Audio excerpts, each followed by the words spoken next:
Okay, so we're going to talk a little bit about about folds and creases and wrinkles and things, and this kind of jumps ahead a little bit, but this will kind of give you an idea of where we're heading toward as you want to draw more complex pictures with people, with folds of clothing, with still lifes that have drapes and things.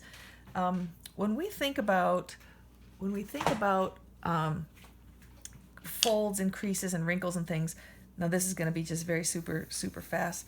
Let's say we drew a face and I'm just going to make a super fast face here. And let's say this person was smiling and, oh, that's a terrible face. And they had this crease here that we all know happens when we smile. What happens is you draw that and immediately it doesn't look right. And what happens is we have, of course, that right and left side of our brain, and the left side says, well, there's a line there, so we'll just draw a line. And the left side kind of jumps in thinking it's going to help, and we draw the line to represent it. Then immediately the left side says, oh, that's not right, that doesn't look right, why isn't that right? And so it wants to help, but then it's immediately critical of what we choose, how we choose to depict a crease like that. So what we want to think about when there are creases or folds like this is it all has to do with how light hits an object. So what we want to do, and I'll draw this a little bit darker than I normally would so it shows up pretty well. Let's imagine that we have a piece of paper that has one fold in it like this. Okay, and this is kind of how to think about any kind of creases or folds. What happens is the light is going to hit it from one side or another, top to bottom. And the only way to tell that is how you're looking at it from where you are. And so we can understand that the top edge of this is the light's going to be hitting there. And then what causes that to look like a 3D thing is that this far side falls into the shade. The light doesn't quite hit over here like it does right here. So we end up with a wrinkle or a crease that is there because of how the surface is uneven and how light only hits part of it, the part that's sticking up the most. So you can imagine that if we have an object, if we have somebody's face or somebody's clothes, and there are multiple wrinkles that we want to try to depict, it's exactly the same as if we took that piece of paper and put two creases in it. And now we have two creases. And again, I'll make this a little bit darker so that you can see it pretty well. Sorry, this is going to look really scratchy. But if the light again is coming from this way, then it will be hitting here at the top, and not quite so much on this far side. And this is just one very specific example of the light coming from the right and hitting. So now we have two folds, and they have more of a 3D look because we show that the light's hitting on the highest point, and when the light doesn't hit on the far side here, we have a little bit more of a shadow. So now getting back to this face, this sad looking face here, what happens when we have a crease like this, we don't want to use our pencil like we're writing our name. Instead, we want to hold our pencil more on the side, and we talked about value studies, so we want to go darker and then gradually get lighter and lighter and lighter. All right, so that gives us more of a 3D look. Here, it was darker and gradually got lighter and lighter and lighter until we ended up with this 3D look that made us believe that this part is higher and this part is lower and this part has texture. So getting back to this now, we don't want to have that much of a harsh line. And I'm going to switch over to a 2H pencil here.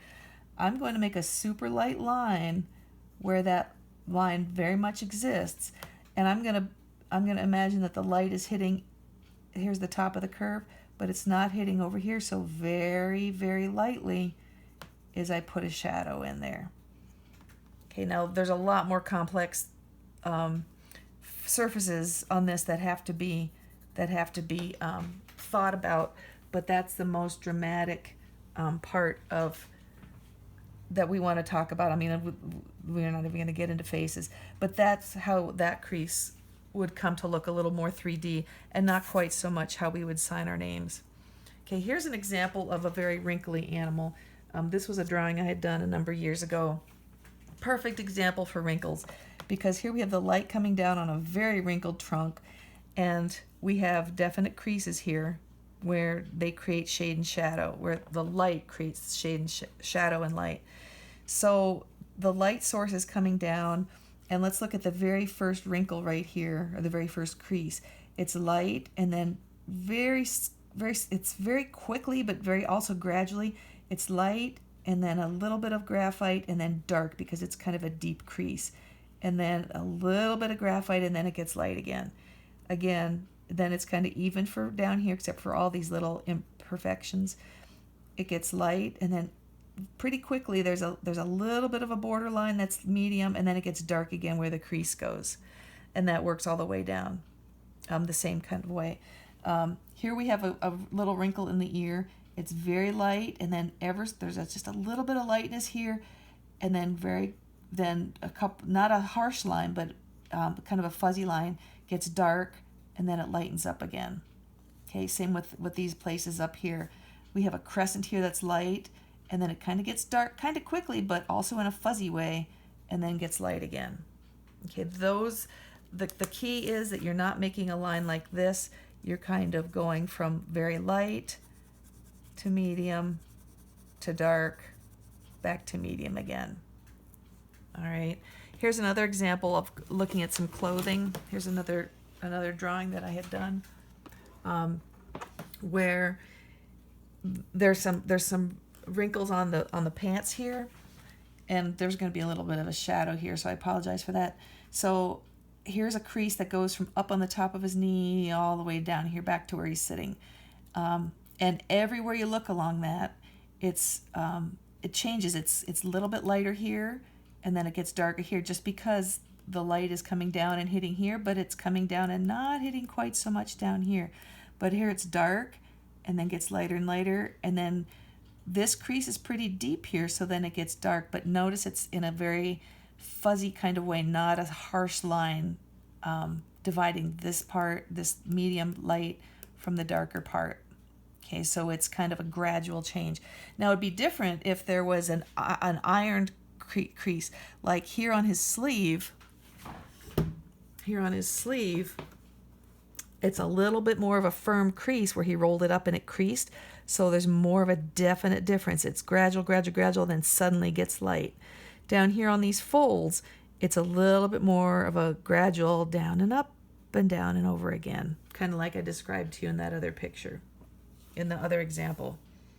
Okay, so it's a very gradual change. If you would like to try some this week, try to work on some creases. I would say you could get some fabric. If you have a nice light source in your shadow box, get some white fabric. It could be an old t-shirt or whatever. Let's say this is the fabric. And I'll draw this a little bit darker. And let's start really simple though. I would start very, very simple. Make one crease coming down from top to bottom, and you can draw the crest of that crease, the very upper part of it. Draw it very lightly with a line. That'll give you a guideline. Then it's all about very gradually, and I may go a little darker on here just for the sake of having this being able to show up, and then whoosh, then it gets light. And again, some of how gradually this happens will just depend on what it looks like in your particular setup. It may be at the top, I hardly have any crease, so maybe this won't even show up quite as much as there as it does on here. And then we may have the crease showing up, and then maybe this is really, really defined shadow here at the bottom, but then it may gradually get lighter. And so I say gradually, but sometimes that happens in a very short space. So we could have this fold, and then if this is truly a fold, this would go up here at the bottom and make it more believable. Maybe there's a real dark place where the light doesn't hit. But then again, you're going to go lighter and lighter and lighter. And then this edge, unless it's creased like it with an iron, it's probably going to it's going to be fuzzy. I guess that's the best way I can describe it. It's not going to be a harsh line like this. It's going to be a fuzzy line like this. And that'll give you a little bit more of that, that shadowy look. And then if this does go up like this, this may look kind of dark under here. Okay, so that's a little bit about folds and creases and wrinkles and things. It's all about, creases and wrinkles are all about how light hits an uneven surface, and especially with wrinkles and creases, maybe there's multiple ones, and the light is hitting the top, the highest edge, and then not going around the edge there, or not going over the edge, and you end up with some darker places there. Okay, so if you want to practice a little bit, just find a real simple piece of fabric, make one crease in it for start, play with the light to make sure you have like a light and a medium and a dark place, a light, a medium, and a dark place, and then to make it really clear where those different values are, and then make sure you're not drawing a harsh line but more of a fuzzy line, unless it appears harsh. But again, it's going to be, you have to squint at it and see what it looks like. Okay, good luck with it.